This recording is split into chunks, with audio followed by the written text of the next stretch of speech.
আজকে গল্পটা একটু অন্য স্বাদের। এর সঙ্গে কোনো ধরনের ধর্মবিশ্বাস বা কোনো ধরনের জড়িত নেই। গল্পটার নাম রেখেছি মন্ত্রশক্তি।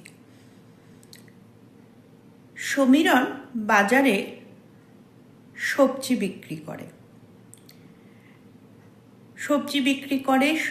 রোজ দিন সেরকম সবজি বিক্রি হয় না, সেই জন্য তার বাজারে বেশ কিছু ধারও হয়ে গেছে। এর মধ্যে আবার এক প্রাকৃতিক বিপর্যয় শুরু হলো। 3-4 দিন ধরে অবিশ্রান্ত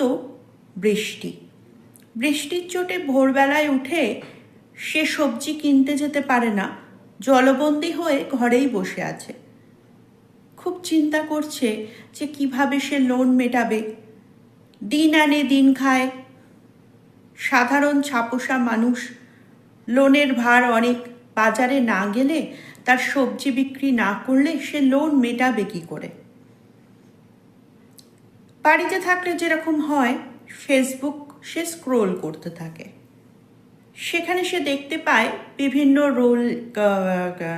ফেসবুক রিলসে দেখাচ্ছে একটি মন্ত্র উচ্চারণ করুন, সব বিপদ কেটে যাবে।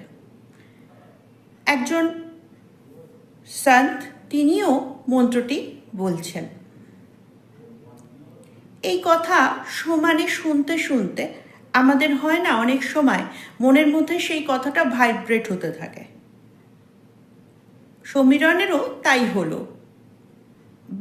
বারবার শুনতে শুনতে সেই মন্ত্রটা সে মনে মনে বলতে লাগলো। 3-4 দিন বাদে মেঘ কেটে রোদ্দুর উঠল। ভোরবেলা সমীরণ গেল সবজি কিনতে। সবজি কিনে বাজারে বসলো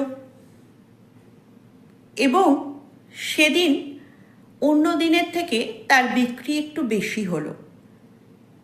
সে মনে করলো এতদিন বাদে মেঘ কেটেছে, আকাশ পরিষ্কার হয়েছে, লোকে কিনছে। বাড়ি এলো। আজকে তার দেনার বেশ কিছুটা সে শোধ করে বাড়ি আসতে পেরেছে এবং কিছু টাকাও থেকে গেছে পরদিনের সবজি কেনার। সে বাড়িতে এসে আনন্দের সঙ্গে খাওয়া দাওয়া করে শুয়ে পড়ল। ভোরবেলা উঠতে হবে। ঘুমোতেও তার কানের মধ্যে সেই মন্ত্রটা যেন বারবার বাজতে লাগলো। ভোর হলো, সবজি বিক্রি